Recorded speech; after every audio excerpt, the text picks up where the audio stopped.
Baik, alhamdulillah Bapak-bapak, Ibu-ibu jamaah sekalian yang dirahmati oleh Allah. Alhamdulillah pada pagi hari ini kita bertemu kembali di sebuah kajian live via Zoom Asyakirin yang dipandu oleh saya Abu Ajwa sebagai host pada pagi hari ini. Insya Allah pada pagi hari ini kita akan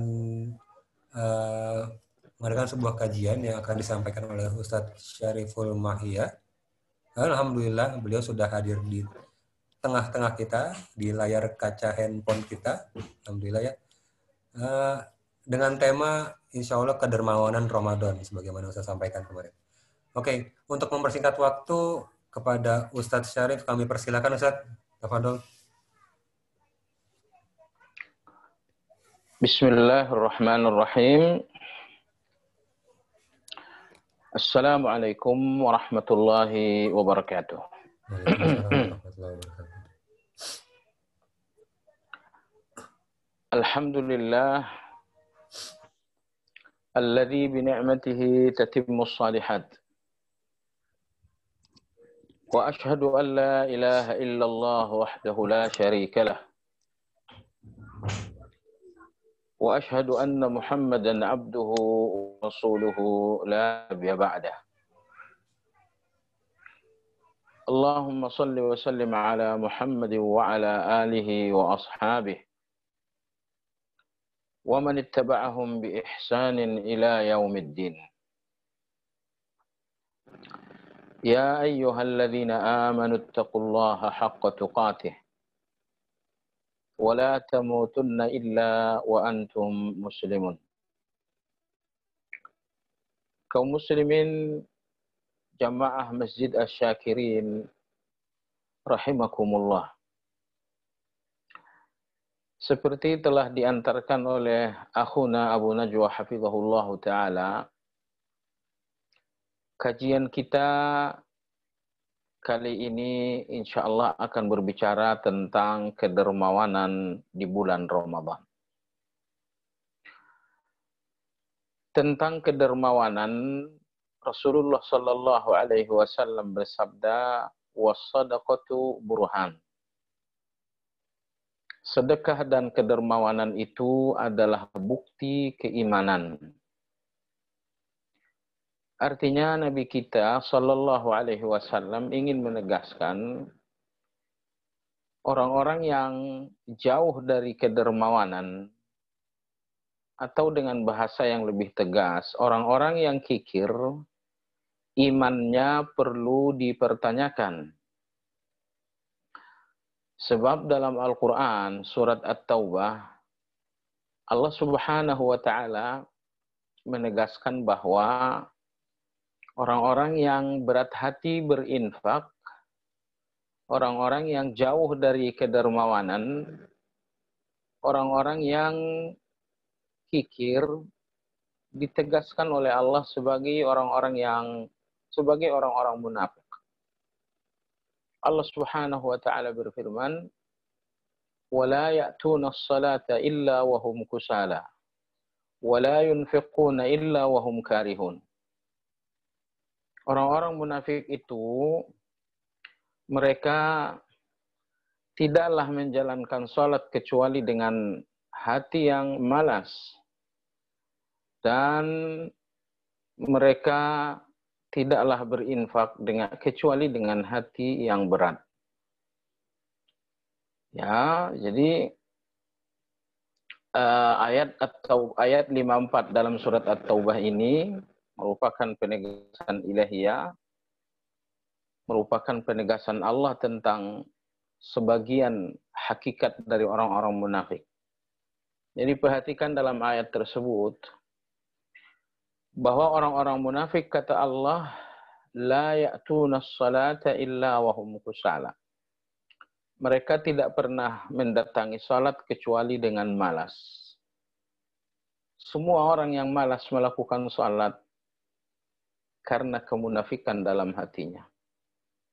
Ini deteksi dini terhadap kemunafikan. Kalau Anda merasakan berat hati melakukan salat, berarti di dalam ada virus yang lebih berbahaya daripada virus corona, yaitu virus kemunafikan. Baik. Wala ya'tuna as-salata illa wa hum kusala. Mereka tidak mendatangi salat kecuali dengan malas. Wala yunfiquna illa wa hum karihun. Dan mereka tidaklah berinfak, tidaklah bersedekah kecuali dengan hati yang berat. Perhatikan ayat ini baik-baik. Saya ulangi ayat 54 surat At-Taubah. Bahwa Allah menggandengkan dua sifat orang munafik. Karena dua-duanya tidak terpisah. Makanya Allah sebutkan bersamaan. Salatnya malas, infaknya berat. Maka biasanya orang-orang yang salatnya malas, infaknya pun pasti berat. Ya. Maka dalam banyak ayat, Allah selalu menggandengkan salat dengan zakat. Wa aqimus shalah wa atuz zakah. Jalankan salat dan berikan zakat. Karena orang-orang yang giat melakukan salat punya motivasi yang besar untuk dermawan. Maka sekali lagi selalu digandingkan salat dengan zakat dalam banyak ayat. Maka ketika ayat orang-orang munafik, orang-orang yang berat melakukan salat, mereka pun menjadi berat melakukan infak. Kenapa? Karena salat dengan sedekah itu bersaudara. Enggak pernah terpisah. Di mana ada salat, di situ ada motivasi yang besar untuk dermawan. Tapi di mana salat itu sesuatu yang berat, pada saat yang sama akan muncullah jiwa-jiwa yang kikir untuk berinfak. Baik, kembali kepada hadis tadi. Nabi kita sallallahu alaihi wasallam menegaskan was-shadaqatu burhan, dan sedekah itu adalah bukti keimanan. Ulama-ulama kita memberikan keterangan bahwa harta adalah saudara kandung dari nyawa. Harta adalah saudara kandung dari nyawa.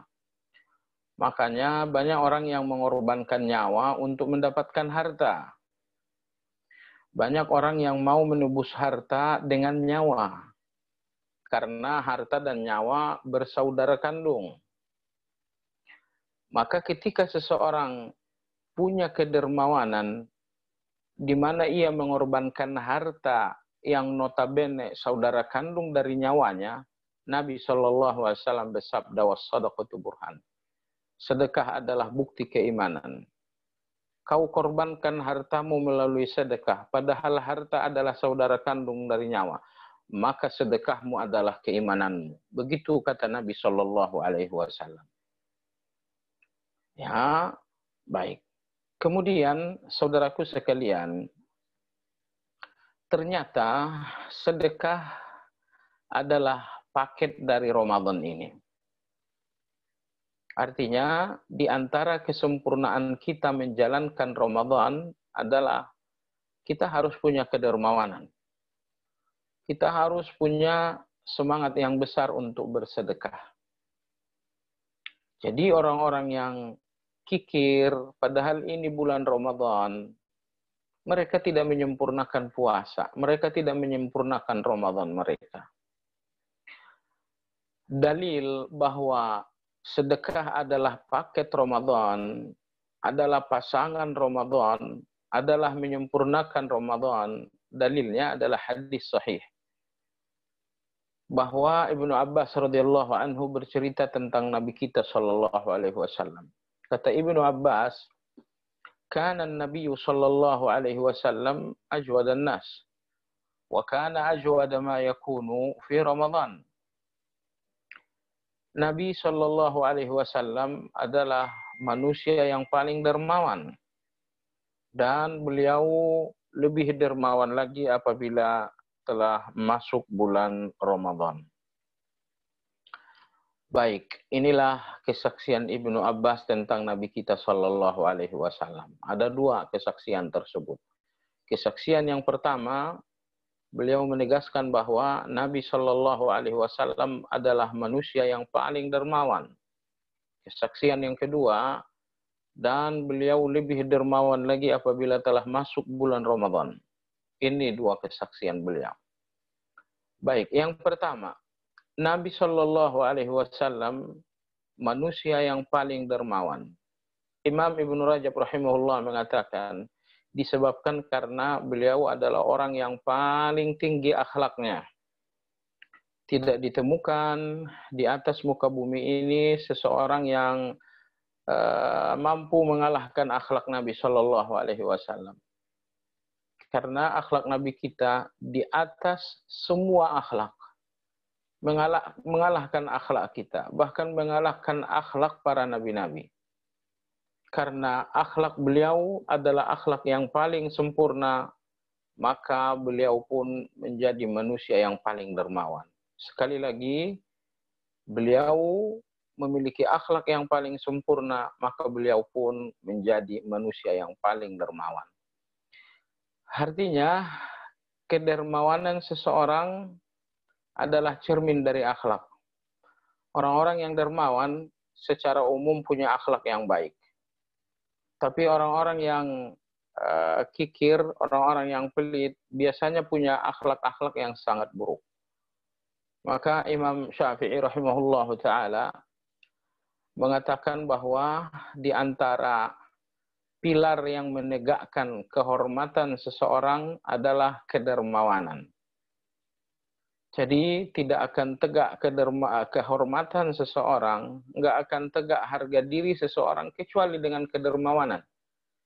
Maka beliau rahimahullah, Imam Syafi'i menegaskan bahwa di antara pilar yang menyanggah kemuliaan seseorang, kehormatan dan harga diri seseorang adalah kedermawanan itu.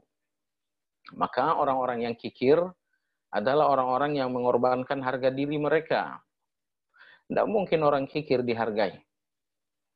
Dimanapun dan kapanpun orang kikir selalu terhina dalam pandangan manusia. Maka alangkah betul apa yang dikatakan oleh Imam Syafi'i bahwa kedermawanan itu salah satu tonggak yang menyanggah kehormatan dan harga diri seseorang. Dermawan, tegaklah kehormatan. Kikir, hancurlah kehormatan. Maka Nabi kita Shallallahu Alaihi Wasallam ajwadan nas. Beliau adalah manusia yang paling dermawan. Paling dermawan karena beliau paling berakhlak. Karena kedermawanan itu tidak muncul kecuali dari akhlak. Kesaksian kedua, wa kana ajwada ma yakunu fi Ramadan. Dan Nabi Shallallahu Alaihi Wasallam lebih dermawan lagi apabila masuk Ramadan.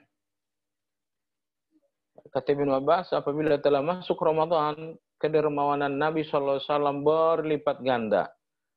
Hadis inilah yang menjadi dalil, yang menjadi sandaran, menjadi argumentasi bahwa sedekah dan kedermawanan adalah bagian dari Ramadan. Maka orang-orang yang ingin menyempurnakan Ramadan, salah satu hal yang menyempurnakan Ramadan itu adalah kedermawanan.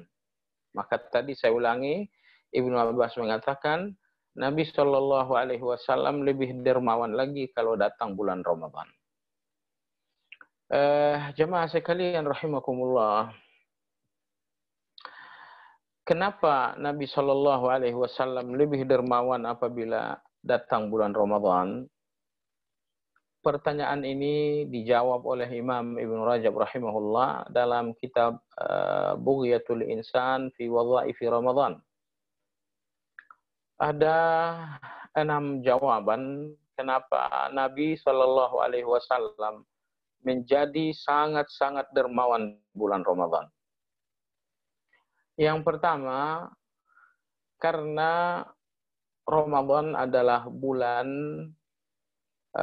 seluruh amal saleh dilipat gandakan. Jemaah sekalian, amal-amal saleh dilipat gandakan oleh Allah. Kadang-kadang karena kemuliaan tempat di mana amal saleh itu dilakukan. Misalnya amal saleh di Mekah tentu berbeda dengan amal saleh di Indonesia. Mekah ini memiliki kemuliaan sehingga amal-amal saleh menjadi dilipat gandakan. Yang kedua, kadang-kadang amal soleh dilipat gandakan oleh Allah Subhanahu wa Ta'ala karena orang yang melakukannya. Maka seorang yang miskin bersedekah dan seorang yang kaya bersedekah, tentu sedekah seorang miskin lebih besar pahalanya daripada sedekah seorang yang kaya. Jadi kadang-kadang pahala amal soleh berlipat ganda karena orangnya. Nah, yang ketiga, kadang-kadang amal soleh memiliki pahala yang lebih berlipat ganda disebabkan karena waktunya. Misalnya Ramadan ini.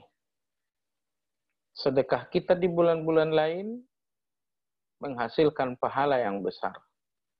Tapi pahala yang besar itu menjadi lebih besar lagi apabila masuk bulan Ramadan. Jadi kesimpulan, Allah melipat gandakan seluruh amal-amal saleh antara lain karena kemuliaan waktu, karena kemuliaan momentum. Nah, Ramadan ini salah satu momentum yang sangat mulia bagi Allah. Sehingga seluruh amal-amal saleh pun tidak ada yang dibayar murah.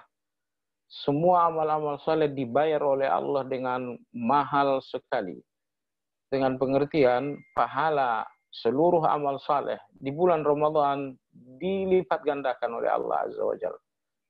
Nah, ini alasan pertama kenapa Nabi Shallallahu Alaihi Wasallam lebih dermawan di bulan Ramadan, karena seluruh amal saleh termasuk sedekah memiliki pahala yang berlipat ganda disebabkan karena kemuliaan Ramadan. Nah, sampai di sini saya ingin mengajak kita semua untuk merenung. Kadang-kadang ada kondisi-kondisi kebaikan-kebaikan itu menghasilkan pahala yang berlipat ganda. Tapi ternyata kita tidak tertarik. Tidak tertarik sehingga kebaikan itu kita lewatkan begitu saja. Jemaah sekalian, ini adalah satu kondisi yang sangat buruk. Kita menyadari keterbatasan kita beramal saleh. Kita menyadari berbagai kekurangan kita di dalam beramal saleh. Sudah seharusnya apabila telah datang waktu di mana amal saleh dilipat gandakan, kita harusnya berlomba. Harusnya kita memiliki motivasi dan semangat yang besar. Kenapa? Saya ulangi sekali lagi, amal saleh saya terbatas. Ketaatan saya punya banyak kekurangan. Maka begitu ada momentum amal saleh menjadi berlipat ganda, harusnya saya dan kita lebih semangat lagi. Adapun amal soleh saya terbatas, lalu momentum amal soleh dilipat gandakan pun saya abaikan. Itu namanya menghimpun dua penyakit. Itu namanya menghimpun dua musibah. Jadi kalau kita sudah punya musibah A, sudah memiliki kekurangan A, tutupilah dengan kelebihan B. Saya punya kekurangan dalam beramal, tapi begitu datang musim lipat ganda amal, saya sungguh-sungguh. Maka jemaah sekalian yang saya hormati, ini sebab pertama, kenapa Nabi kita lebih dermawan lagi di bulan Ramadan. Sebab yang kedua, kenapa Nabi kita lebih dermawan di bulan Ramadan. Sebab kedua, kata Imam Ibn Rajab, karena Nabi Shallallahu Alaihi Wasallam di bulan Ramadan, karena Allah Subhanahu Wa Taala di bulan Ramadan memberikan ampunan yang sangat banyak. Jadi Allah memberikan ampunan yang sangat luas. Maka Nabi pun memberikan kedermawanan yang sangat besar. Jadi Nabi Shallallahu Alaihi Wasallam ingin menyamai Allah dalam tanda kutip. ketika Allah sangat dermawan memberikan ampunan, maka Nabi SAW pun dermawan memberikan sedekah. Anda perhatikan, Nabi SAW bersabda, siapa yang puasa bulan Ramadan, ghufira lahu ma taqaddama min dzambi. Diampuni dosa-dosa yang telah berlalu. Baik. Bagaimana dengan orang yang tarawih? Nabi SAW bersabda, siapa yang tarawih malam hari Ramadan akan diampuni dosa-dosanya yang telah berlalu. Kemudian yang ketiga, Nabi SAW bersabda, barang siapa yang bertarawih pada malam Lailatul Qadar, diampuni dosa-dosa yang telah berlalu. Jadi coba lihat kedermawanan Allah dengan ampunan. Puasa kalian ampunan. Tarawih kalian ampunan. Tarawih kalian pada malam Lailatul Qadar ampunan juga. Ketika Allah Tabaraka wa Ta'ala begitu dermawan memberikan ampunan, maka Nabi SAW pun dermawan untuk memberikan sedekah. Allah berfirman dalam Al-Quran, wa ahsin kama ahsanallahu ilaik. Dan berbuat baiklah sebagaimana Allah pun berbuat baik kepadamu. Allah telah berbuat baik kepada manusia dengan memberikan ampunan yang besar, maka sudah seharusnya manusia pun berbuat baik kepada sesama dengan memberikan sedekah yang lebih besar. Saudaraku sekalian, kalau di luar Ramadan Anda punya sedekah misalnya per hari sebesar 10.000.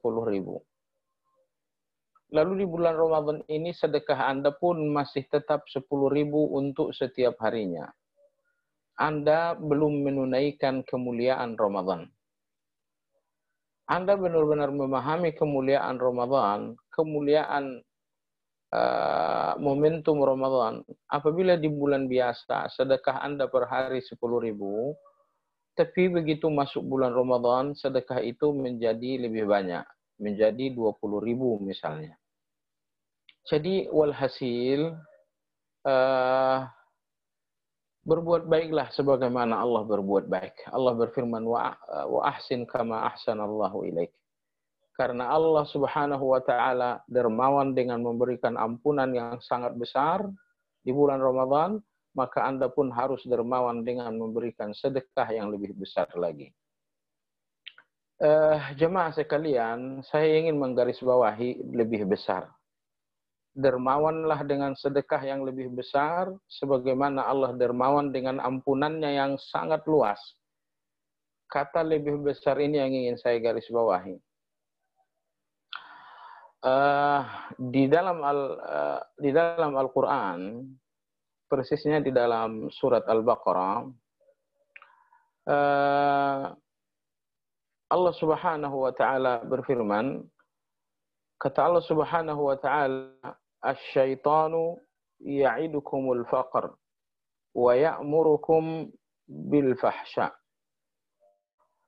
Setan itu selalu menakut-nakuti kalian dengan kekurangan, dengan kemiskinan, dan selalu memerintahkan kalian melakukan kekejian, sementara Allah menjanjikan kalian ampunan dan karunia.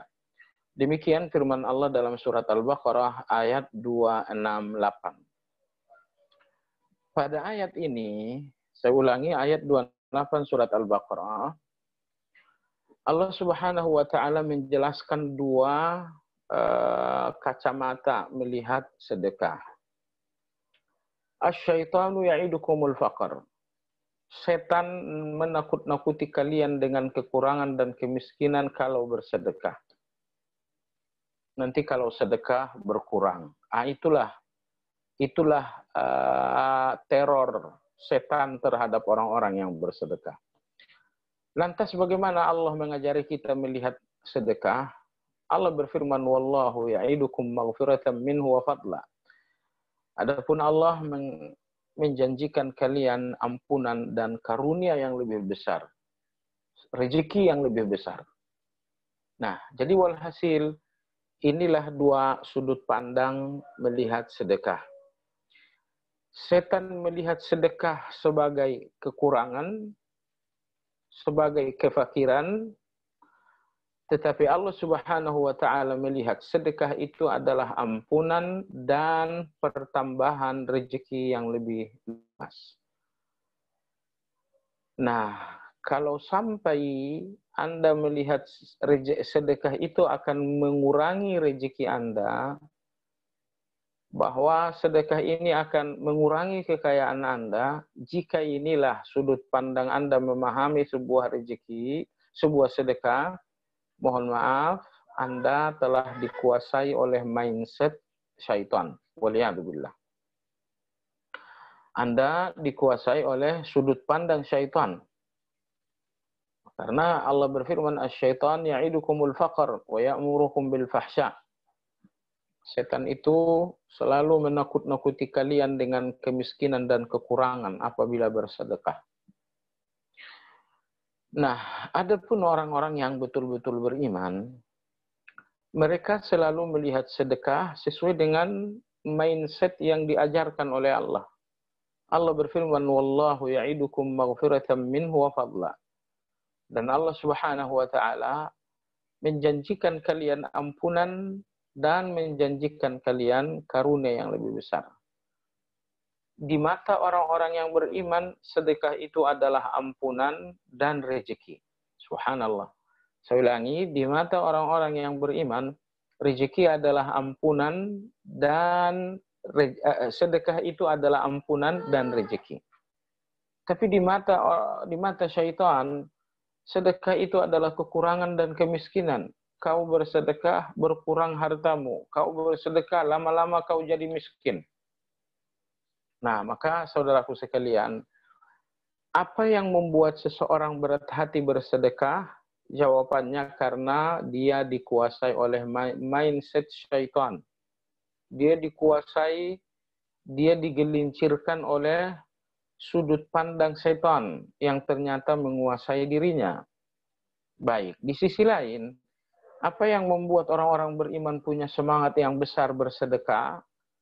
Jawabannya karena mereka melihat sedekah dengan sudut pandang yang diajarkan oleh Allah Azza wa Jalla. Nah, maka kalau Anda tipe orang yang melihat sedekah itu adalah kekurangan dan kemiskinan, Anda akan berat hati bersedekah. Tapi kalau Anda melihat sedekah itu adalah ampunan dan rezeki, maka Anda akan punya motivasi besar dalam bersedekah. Anda tahu kan kisah seorang pelacur, dosa besarnya bukan sekedar sekali berzina, tetapi selalu berzina, karena dia adalah seorang pelacur. Lantas apa yang menghilangkan dosa besar ini? Jawabannya sedekah. Beliau memberikan air minum kepada seekor anjing. Coba lihat betapa luar biasanya sedekah itu membersihkan seseorang. Pelacur yang demikian kotor dengan kebiasaannya berzina, ternyata dibersihkan oleh Allah dengan sedekah. Maka orang-orang yang banyak bersedekah adalah orang-orang yang bersih.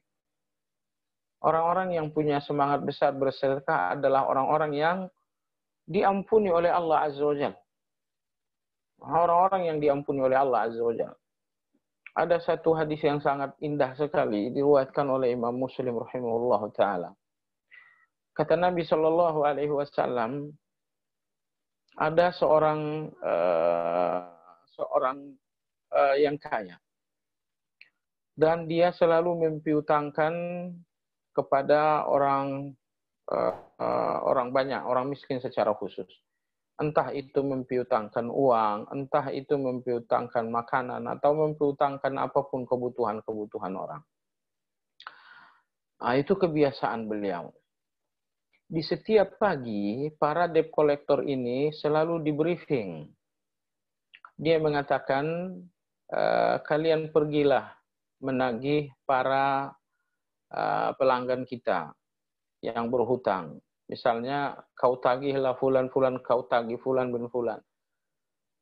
Tapi orang kaya ini selalu berpesan, kalau ternyata pelanggan kita terbukti nggak mampu bayar, maka putihkan hutangnya. hapus hutangnya kalau memang terbukti bahwa dia tidak mampu bayar. Nah, dan semua debt collector ini tentu menjalankan apa yang menjadi instruksi dari majikan mereka. Ini cerita Nabi. Ketika laki-laki ini wafat sampai di hadapan Allah Azza wa Jalla nanti, malaikat mengatakan, ya Allah, laki-laki ini nggak punya satu kebaikan. Dia nggak punya kebaikan apapun. Allah berfirman, dia nggak punya kebaikan. Kata malaikat, cuman ada satu. Apabila dia memerintahkan para debt collector untuk melakukan penagihan, selalu ada pesan untuk memutihkan pelanggan-pelanggan yang terbukti nggak mampu bayar. Hanya itu satu-satunya kebaikan laki-laki ini. Lalu Allah Subhanahu wa taala berfirman, "Nahnu ahaqqu bidzalika minhu." Kata Allah, aku lebih berhak melakukan itu daripada dia. Dia putihkan hutang piutang, aku pun memutihkannya dari segala kesalahan dan dosa-dosa. Jadi perhatikan jamaah sekalian, membebaskan piutang orang bagian dari sedekah. Tapi membebaskan piutang orang, sedekah yang lebih mulia daripada sekedar sedekah. Kenapa? Karena sedekah itu nggak selalu karena kesulitan orang lain. Bisa aja Anda memberikan uang kepada orang yang memang punya uang. Anda bagi-bagikan takjil kepada orang yang memang sudah punya takjil. Itu sedekah namanya.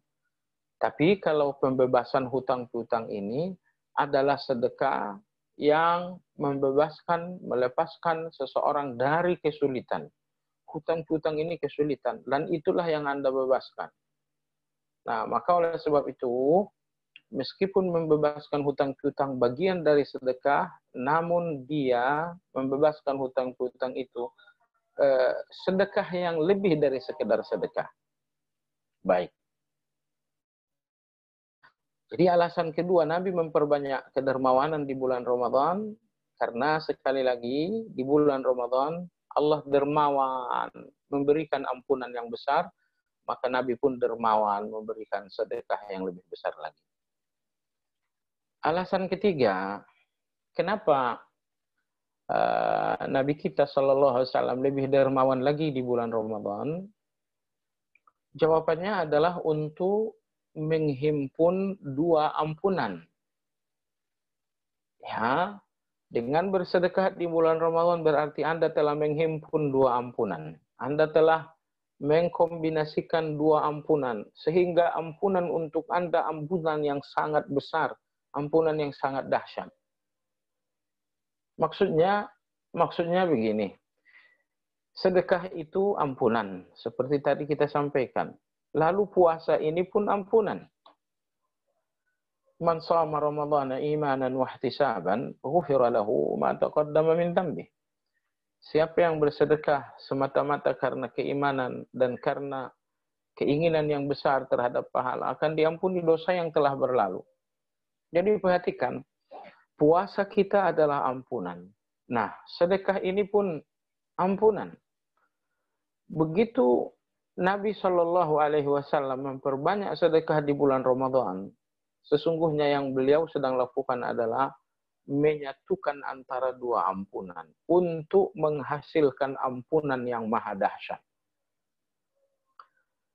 Nabi kita Shallallahu Alaihi Wasallam telah diampuni kesalahannya, dosa-dosanya oleh Allah Subhanahu Wa Taala. Jadi, tapi demikian Nabi kita Alaihi Wasallam tetap mempraktekkan, tetap mengajarkan, tetap mencontohkan hal-hal yang menjadi kebaikan bagi kita semuanya. Kalau Nabi kita nggak melakukan hal itu, mungkin kita pun tidak melakukan hal itu. Pasalnya Nabi lakukan sekalipun kita sering tak lakukan, apalagi Nabi tak melakukan. Nah, maka oleh sebab itu, alasan yang ketiga, Nabi kita lebih memperbanyak sedekah di bulan Ramadan untuk menyatukan, untuk mengkombinasikan dua ampunan. Ampunan karena puasa ampunan karena sedekah. Apabila dua ampunan disatukan, tentu akan menghasilkan ampunan yang sangat besar. Untuk orang-orang banyak dosa seperti kita ini memang harus dilakukan. Baik. Kemudian alasan yang keempat, kenapa Nabi kita lebih dermawan lagi di bulan Ramadan? Karena dalam hadis sahih, menyatukan antara Ramadan dengan sedekah, hasilnya adalah surga. Dalam hadis riwayat Imam Bukhari dan Imam Muslim dari Abu Hurairah, Nabi SAW suatu pagi bertanya kepada para sahabat, ayyukum asbahal yawma sha'iman? Siapa di antara kalian yang hari ini berpuasa? Abu Bakar radhiyallahu anhu mengatakan, saya ya Rasulullah, saya sedang berpuasa. Anda jangan berpikir kenapa Abu Bakar nyebut-nyebut dirinya berpuasa. Ya, karena ditanya oleh Nabi SAW. Kalau yang bertanya saya, Abu Bakar boleh tak menjawab. Tapi kalau yang bertanya Nabi SAW, wajib dijawab. Ati'ullah wa ati'ur Rasul. Ta'atilah Allah, ta'atilah Rasul. Baik, jadi Nabi kita SAW bersabda, beliau bertanya, siapa di antara kalian yang sedang puasa? Abu Bakar radhiyallahu anhu menjawab, aku ya Rasulullah. Kata Nabi SAW, ayyukumul yawma sabi'a jinazatan? Siapa di antara kalian yang hari ini melayat jenazah? Kata Abu Bakar, saya ya Rasulullah. Pertanyaan yang ketiga, kata Nabi SAW, siapa di antara kalian yang menjenguk orang sakit? Kata Abu Bakar, saya ya Rasulullah. Lalu kata Nabi SAW, siapa di antara kalian yang hari ini telah memberi makan kepada orang miskin? Kata Abu Bakar, saya ya Rasulullah. Jadi 4 hal dilakukan oleh Abu Bakar dalam satu hari. Pertama, dia berpuasa. Dia melayat jenazah, dia menjenguk orang sakit, dan yang keempat, dia bersedekah kepada fakir miskin. Lalu Nabi SAW, majub tama'na fi imri'in illa dakhalal jannah. Kata Nabi SAW, tidaklah 4 hal ini dilakukan seseorang dalam satu hari, melainkan ia pasti masuk surga. Pasti masuk surga. Tentunya, menjenguk orang sakit tidak selalu ada. Melayat jenazah tidak selalu ada. Tetapi puasa dan sedekah, ini yang mudah bagi kita. Maka Imam Ibn Rajab rahimahullah ta'ala, apabila seseorang menyatukan antara puasa dengan sedekah, maka dia masuk dalam hadis. Dia termasuk orang yang dijanjikan surga oleh Nabi SAW. Allahu Akbar. Allahu Akbar. Bayangkan. Nabi berjanji Anda ke surga. Saya ulangi. Nabi SAW berjanji Anda ke surga. Luar biasa bukan? Tentu Anda dijanjikan ke surga bukan karena nama Anda fulan. Bukan karena Anda warga negara Indonesia. Tapi Nabi janjikan surga karena Anda melakukan 4 hal. Cuman karena 2 hal tidak selalu ada, maka Anda memegang 2 hal lagi. Jadi oleh sebab itu kata Ibnu Rajab rahimahullah ta'ala, seseorang yang menyatukan antara puasa dengan sedekah masuk dalam hadis. Berarti dia masuk orang yang dijanjikan Nabi SAW ke surga. Allahu Akbar. Jemaah sekalian saya hormati. Usahakan setiap hari Anda dapatkan janji ini. Hari ini Anda bersedekah, Anda dapat janji akan ke surga. Besok sedekah lagi, dapat janji lagi ke surga. Cuma sekalian yang saya hormati, inilah alasan yang keempat kenapa Nabi menggabungkan antara puasa dan sedekah. Kemudian alasan yang kelima, kenapa Nabi banyak bersedekah di bulan Ramadan? Karena di bulan Ramadan orang akan berpuasa. Dalam berpuasa orang butuh makanan. Makanan untuk sahur atau makanan untuk berbuka. Nah, ketika Anda bersedekah, berarti Anda telah membantu seseorang untuk menjalankan ketaatan. Sedekah Anda untuk sahur, membantunya berpuasa. Sedekah Anda untuk berbuka, membantunya untuk berbuka. Dalam dua keadaan ini Anda telah membantu seseorang untuk ketaatan. Nah, artinya jemaah sekalian begini. Sedekah Ramadan ini pun butuh kecerdasan juga. Maksudnya kalau Anda sedekah kepada saya untuk beli baju, betul Anda membantu saya untuk taat karena baju misalnya untuk menutup aurat. Tapi kalau sedekah Anda di bulan Ramadan ini dalam bentuk bahan makanan atau dalam bentuk takjil, Anda benar-benar bersedekah untuk memudahkan orang lain mentaati Allah Azza wa Jalla.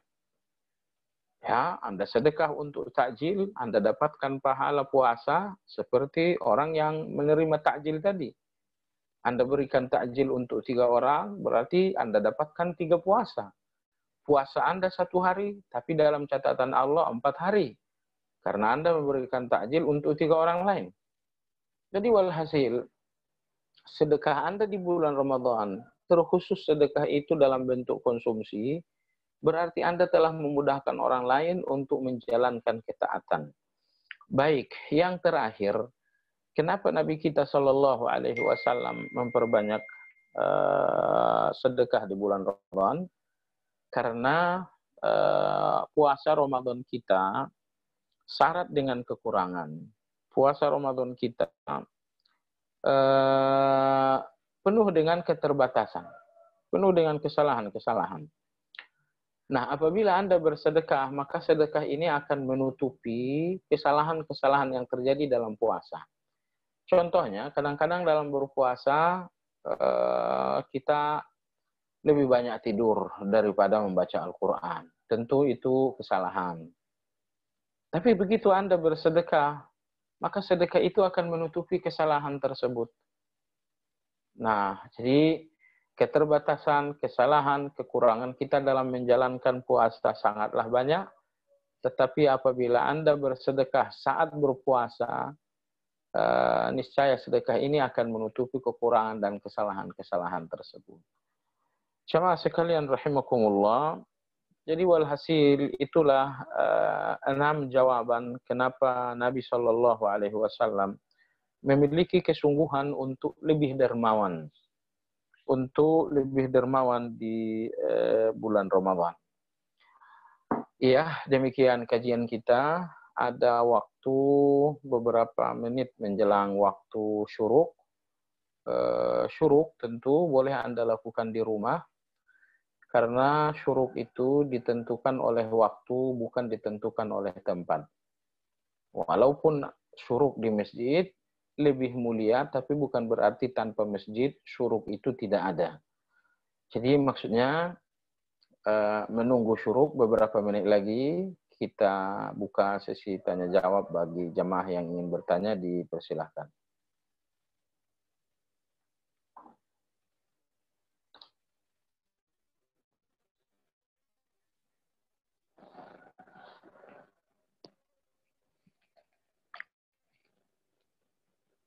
Mute ya, kalau bagi para jamaah yang ingin bertanya silakan langsung ajukan pertanyaan bicara langsung kepada Ustaz.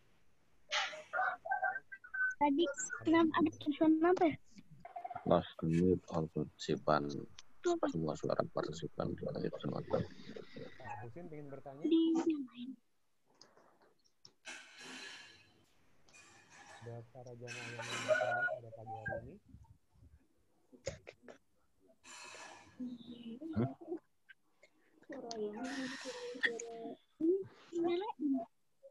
Kan matiin. Bisa belum tahu kalau subuh yang satu.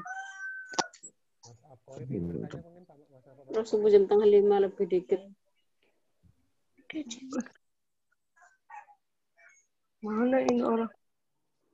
Ustaz, ada pertanyaan dari salah satu jamaah Ustaz, dari Mas Bukatiah nih namanya, Misia Chat tadi ya. Ustaz, apakah orang junub boleh memegang dan membaca Al-Quran? Ustaz. Iya, apakah orang yang sedang junub boleh membaca Al-Quran? Apakah junub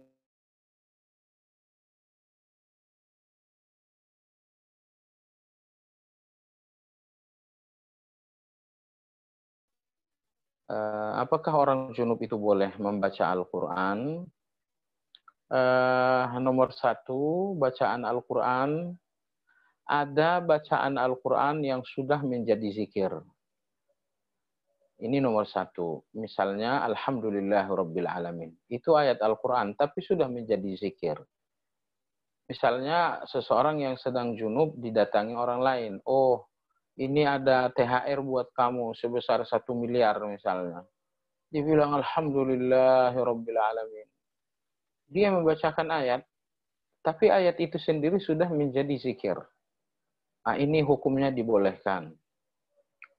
Misalnya seseorang sedang junub. Tiba-tiba pengumuman dari sebuah masjid terdengar, telah meninggal Fulan bin Fulan.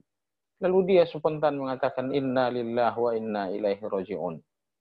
Dia bacakan ayat padahal sedang junub, tapi ayat itu sendiri telah menjadi zikir. Ini nomor satu. Membacakan ayat-ayat Al-Quran yang sudah menjadi zikir bagi orang yang sedang junub, hukumnya boleh tanpa ada perbedaan pendapat. Semua ulama sepakat dalam hal ini. Nah, yang kedua ini yang didiskusikan para ulama. Membaca Al-Quran dengan niat tilawah, bukan dengan niat zikir. Padahal dia dalam keadaan junub. Misalnya seorang wanita dalam keadaan datang bulan. Lalu dia ambil Quran, dia bacakan surat Al-Baqarah. Sekali lagi ini yang menjadi diskusi dan perbedaan pendapat di kalangan ulama. Ada yang membolehkan dan ada yang tidak membolehkan. Yang tidak membolehkan misalnya seperti Imam Syafi'i. Imam yang empat, Syafi'i, Malik, Abu Hanifah, dan Imam Ahmad. Imam yang empat ini sepakat bahwa membaca Al-Quran dalam keadaan junub tidak boleh. Tapi sebagian ulama lain juga membenarkan baca Quran meskipun dalam keadaan junub. Dan ini didukung oleh sejumlah ulama seperti Imam Dawud Az-Zahiri, seperti Imam Ibn Hazm. Pendapat yang kedua ini didukung pula oleh Imam Ibn Taimiyah rahimahullah ta'ala. Nah, jadi perbedaan pendapat ini terjadi karena hadis yang melarang adalah hadis yang dikhilafiahkan sahih atau tidak. Nomor dua, karena ayat yang melarang adalah ayat yang terlalu umum, sehingga penafsirannya berbeda-beda. Nah, baik. Itulah duduk persoalan. Lantas, mana yang mesti Anda pilih?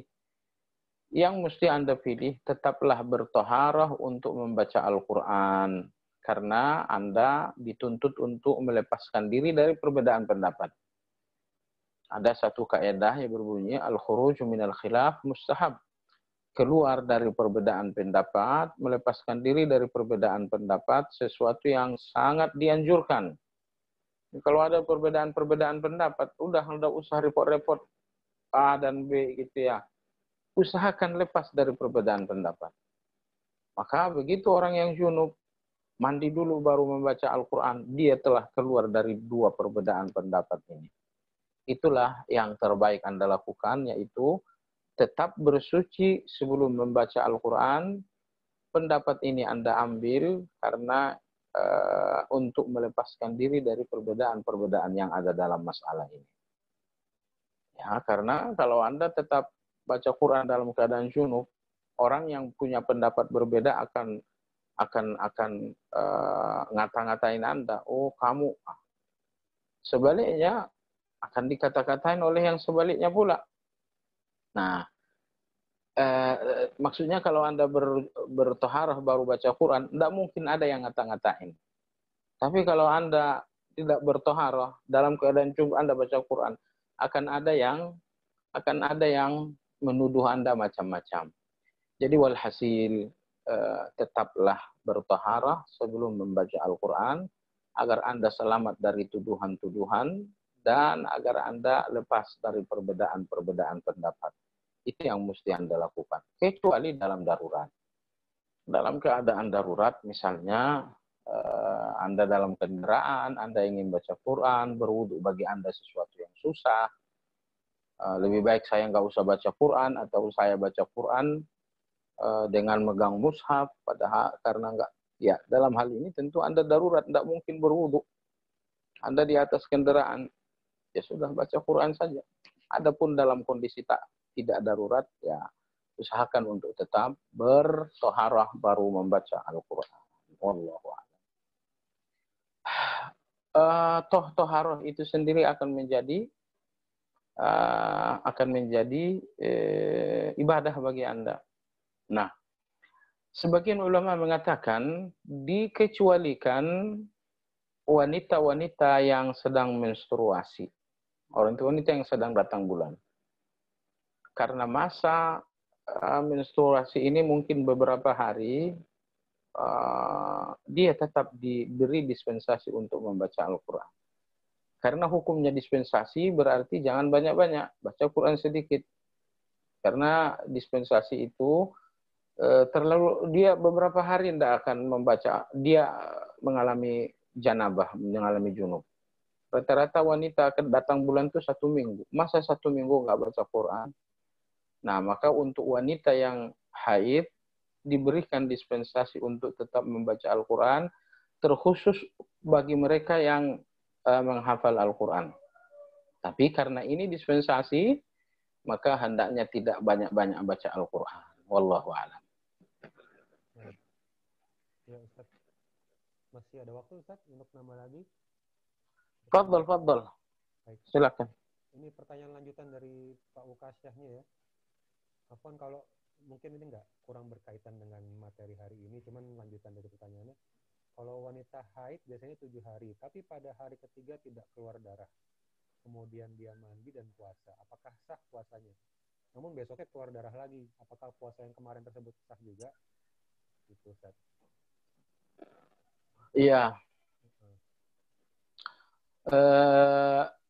Kalau kebiasaan seorang wanita menstruasi adalah 7 hari, itu yang menjadi kebiasaan.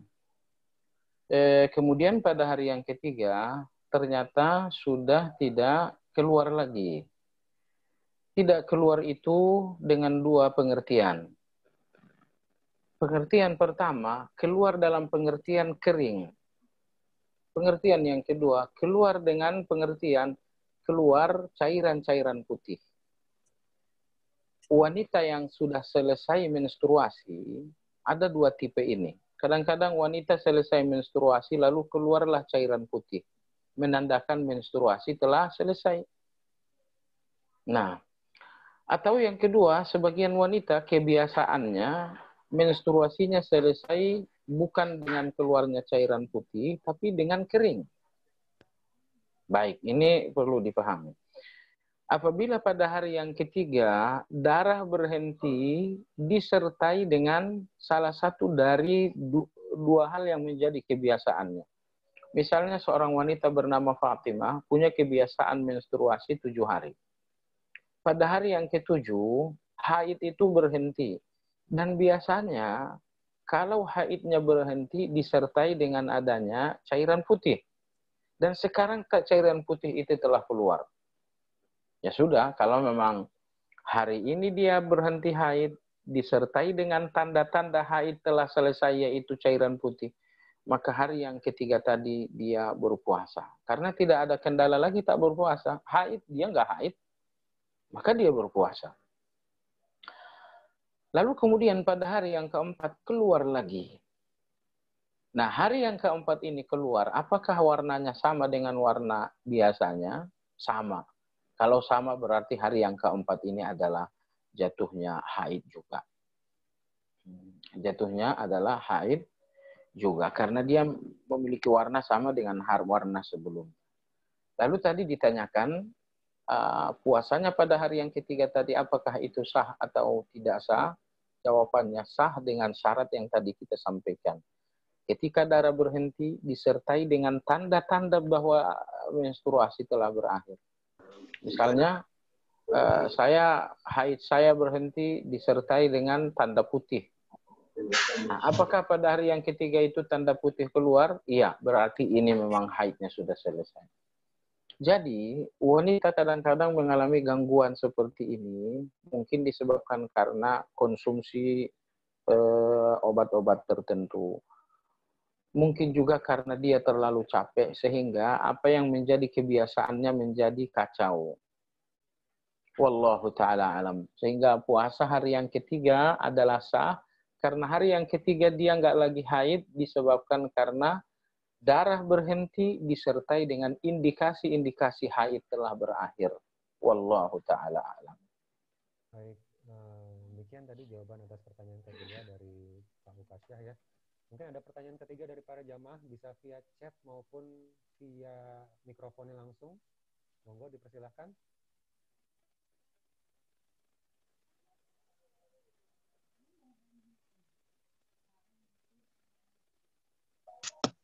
Ada yang mau bertanya lagi? Via mikrofon.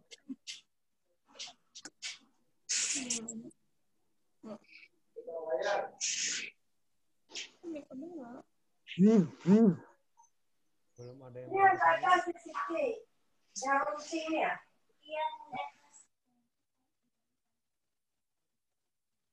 Mungkin boleh saya titip pertanyaan dari saya sendiri, Ustaz ya?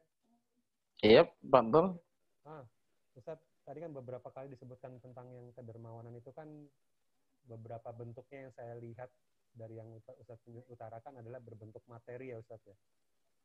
Bagaimana Ustaz dengan kalau misalnya kita sedekahnya itu adalah sedekah-sedekah yang ibadah yang memang Rasulullah SAW dalam hadis ataupun dalam Quran itu disebutkan bahwa itu sedekah, misalnya seperti sholat duha kan itu bagian dari sedekah juga. Kemudian misalnya kita bersenyum kepada saudara kita sedekah gitu. Apakah itu termasuk juga dalam hal kita bersedekah sebagaimana mungkin yang disebutkan tadi di faidah yang keempat yang hadis Abu Bakar tadi yang siapa yang menggabungkan puasa, sedekah, takziah dan jenguk orang sakit itu, apakah juga termasuk dalam janji itu Ustaz?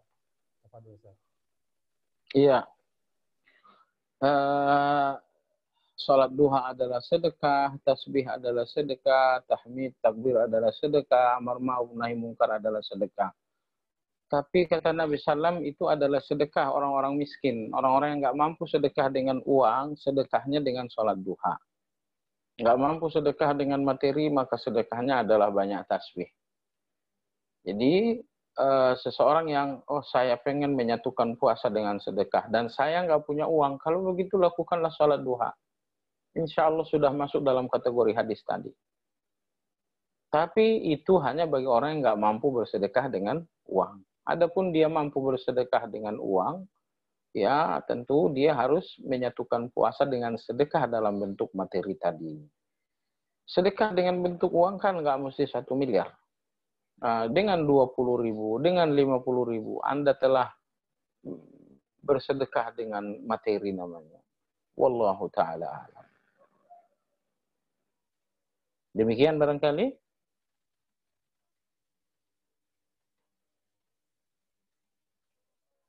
Ya.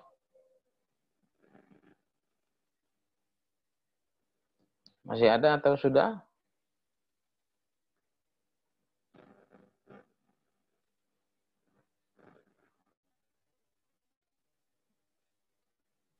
Ya Ustaz, demikian tadi jawaban untuk pertanyaan yang terakhir ya. Mungkin ada kesimpulan terakhir dari Ustaz untuk kajian hari ini Ustaz? Monggo Ustaz. Ya. Kesimpulan hari ini bahwa bersedekah adalah bagian dari puasa. Maka dengan bersedekah Anda akan mendapatkan puasa yang lebih sempurna. Tapi kalau nggak bersedekah, puasa Anda akan memiliki kekurangan. Kesimpulan yang kedua, sedekah itu di bulan Ramadan jangan sama dengan sedekah di bulan lain. Harus lebih banyak. Saya yakin Anda orang yang dermawan, dan di bulan Ramadan ini kedermawanan itu ditingkatkan. Walaupun nanti setelah Ramadan diturunkan lagi misalnya, tapi khusus Ramadan usahakan untuk menaikkan, untuk meningkatkan kedermawanan. Lalu yang ketiga, sedekah di bulan Ramadan disebabkan karena pertama, di bulan Ramadan ini seluruh kebaikan dilipat gandakan, termasuk sedekah tersebut. Yang kedua, di bulan Ramadan ini Allah dermawan dengan memberikan ampunan yang besar, maka Anda pun harusnya dermawan dengan memberikan sedekah yang lebih besar. Yang ketiga, sedekah di bulan Ramadan untuk menghimpun 2 ampunan. Puasa adalah ampunan, nah sedekah pun ampunan. Dengan bersedekah berarti Anda telah menyatukan 2 ampunan, dan ini akan menghasilkan keampunan yang besar untuk dosa-dosa kita. Lalu yang keempat, sedekah di bulan Ramadan itu adalah surga. Karena apabila puasa dan sedekah bersatu, hasilnya adalah surga. Kemudian yang kelima, sedekah di bulan Ramadan itu memudahkan orang lain untuk taat. Sedekah di bulan Ramadan untuk takjil. Sedekah di bulan Ramadan untuk sahur.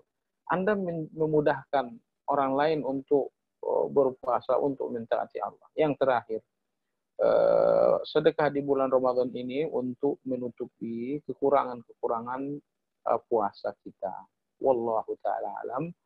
Demikian kajian ini. Semoga bermanfaat untuk kita semua. Subhanakallahumma. Ya, antum yang nutup deh. Baik, Ustaz. Ya, jazakallah khair. Baik. Jazakumullah khairan kepada Ustadz.